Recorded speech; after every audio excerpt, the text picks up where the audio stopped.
আজকেই প্রথম আমি একটা লং ভিডিও আপলোড করতে চলেছি। তো দেখো, প্রথমেই আমি চলে এসেছিলাম দিদি বাড়ি। আজকে ছিল আমাদের বেবি শাওয়ারের সাজানো। তো এখানে দিদি দরজা খুলে দিল, আর ইনি হলো আমার শিকনি রানী। এনাকে আমি বলছিলাম, কী রে ক্যামেরার সামনে এসে চুপ হয়ে গেলি, এখন এরকম করছিস কেন? তা তোর তো কালকে ডান্স আছে, যে কি ডান্স করবি আমাকে একটু দেখা। তো বলছে ঠিক আছে, মিউজিক তো নেই, এমনি এমনিই ডান্স করে দেখাচ্ছি। আর আমি ওখানে মিউজিক দিতে পারছি না, কেননা নয়তো কপিরাইট পড়ে যাবে, তাই জন্য। তো যাই হোক, সে এখন আমাকে দেখো কত সুন্দর ডান্স করে দেখাচ্ছে। তো তারপরেই আমরা চলে যাচ্ছিলাম সাজানোর জন্য। তো দিদি এখানে গাড়ি বের করে নিচ্ছিল, আর ইনি আমাদের টাটা বাই বাই করতে এসেছিল। হ্যাঁ, শিখনি রানী। তো তারপর আমি উঠে গেছিলাম গাড়িতে। একটু ভয় লাগে, কেননা দিদিও এখন নতুন নতুন শিখেছে গাড়ি চালানো, কি হয় বলা যায় না। যাই হোক, তারপর আমরা চলে যাচ্ছিলাম জেঠি বাড়ির দিকে। তো এই রাস্তাটা ভালো ছিল, তাই এই রাস্তাটাই আমি ভিডিও করে নিচ্ছিলাম। তো জেঠি বাড়ি গিয়ে আমরা একটা আর কি জিনিস নিয়েছিলাম, যাকে আর কি সাজাবো তার জন্য।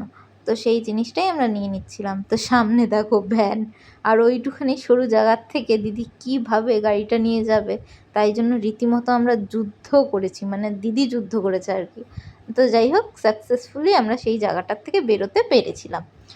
তারপর আমরা চলে গেছিলাম ওই দিদিটার শ্বশুরবাড়ি আর কি। এখানে আমরা সাজিয়েছিলাম, কিন্তু এখানটায় বেবি শাওয়ার হয়নি, অন্য জায়গায় হয়েছে। তো এইখানে ওর হাতে শাঁখা বাঁধানোটা ঢুকাতে ভীষণ প্রবলেম হচ্ছিল।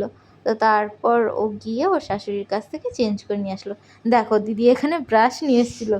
এটা নিয়েও আমি একটা ভিডিও বানিয়েছিলাম, যে দিদি একটা ব্রাশ নিয়ে এসছে সাজানোর জন্য।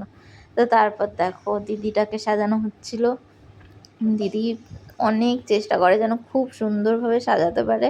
আর সত্যি সেদিনকার সবাই দেখে বলেছিল সাজানোটা নাকি দারুণ হয়েছে।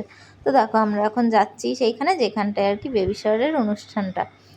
এখানে যেহেতু বৃষ্টি হয়েছিল সেদিনটা, খুব বৃষ্টি হয়েছিল, তো রাস্তাঘাট সেরকমই ভিজা ছিল। তো তারপর আমরা ফাইনালি চলে গেছিলাম। এই দেখো, এখানে দিদির বেবি শাওয়ারের খাওয়া দাওয়া হচ্ছিল, আর আমি এখানে বসেছিলাম। দেখো কত সুন্দর ডেকোরেশন করেছিল। তো তারপর আমরা বসেই ছিলাম। এবার বলছে, যদি তোমরা না খেয়ে যাও তো তোমাদের পেমেন্ট আমি করব না আর কি। যেই দিদির বেবি শাওয়ার তার বাবা বলছে। তো তারপর আমরা চলে গেছিলাম খেতে। তারপর তো দেখেইছো এই ভিডিওটা, যে কি কি খাইয়েছিল, এই ভিডিওটা আমি আগেই আপলোড করেছি। তো এর সঙ্গেও দেখো, প্রথমে থালা দিয়ে দিয়েছিল, তারপর ভাত, তারপর টিস্যু, তারপর দিয়েছিল ডাল, সঙ্গে ঝুরি আলু ভাজা। আগেও তো বলেছি, দেখো আমরা খাই, তোমরা না হয় দেখো। আমাদেরও মানে তোমাদেরও পালা আসবে, তোমরা দেখাবে আর আমরা দেখবো। Bye bye.